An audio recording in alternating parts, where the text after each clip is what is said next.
हड़ताल कहीं से न उनके हित में है, न परिवार के हित में है, न समाज के हित में है, न राष्ट्र के हित में है।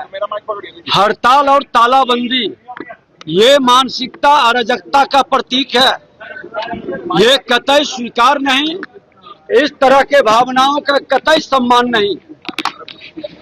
आपकी कोई जनून मांग है तो आकर के आप बात करें, हम समाधान करेंगे।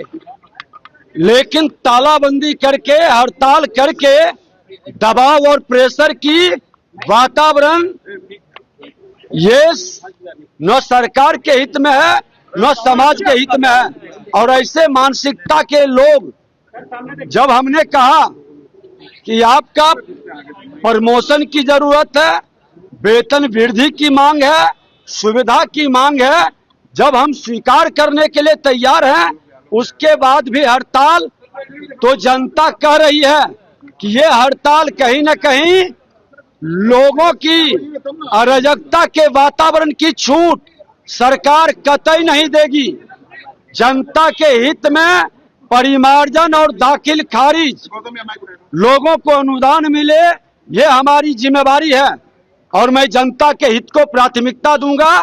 सरकार जनता के जनादेश से बना है और इस जनादेश का जो भी अपमान करेंगे जनता के हित में, अभी दाखिल खारिज परिमार्जन मेरे लिए सबसे बड़ी चुनौती है। और इसको गति को रोकने का कुछ लोग प्रयास कर रहे हैं।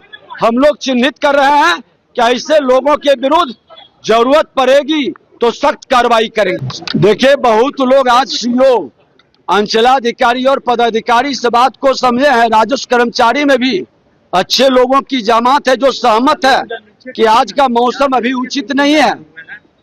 हमारा राजस्व भूमि सुधार विभाग के अंदर उसको स्वस्थ होने की जरूरत है और दवा, सही दवा पड़ा है, उस दवा का असर भी दिखाई पड़ने लगा है, लोगों का कामकाज भी हो रहा है।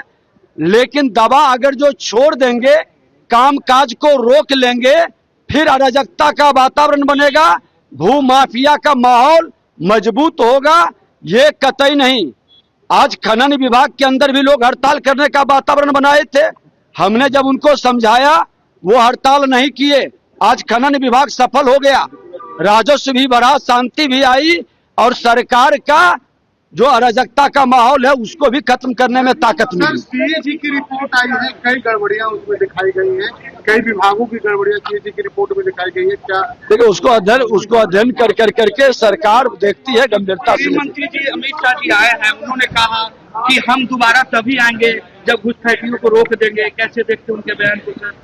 देखिए, गृह मंत्री जी, आज देश के प्रधानमंत्री नरेंद्र मोदी जी के नेतृत्व में ये वह गृह मंत्री हैं जो देश के अंदर आतंकवाद को खत्म करने का, उग्रवाद को समाप्त करने का, अब देश को कमजोर करने वाला ये घुसपैठिया जो जोंक के तरह हमारे समाज में चिपकता है और समाज के खून को चूसता है, उसके विकास के अंश को चूस लेता है, ये घुसपैठिया को समाप्त करने का अगर जो गृह मंत्री जी कदम उठा रहे हैं तो पूरा देश को इसकी सराहना करनी चाहिए और धन्यवाद देनी चाहिए।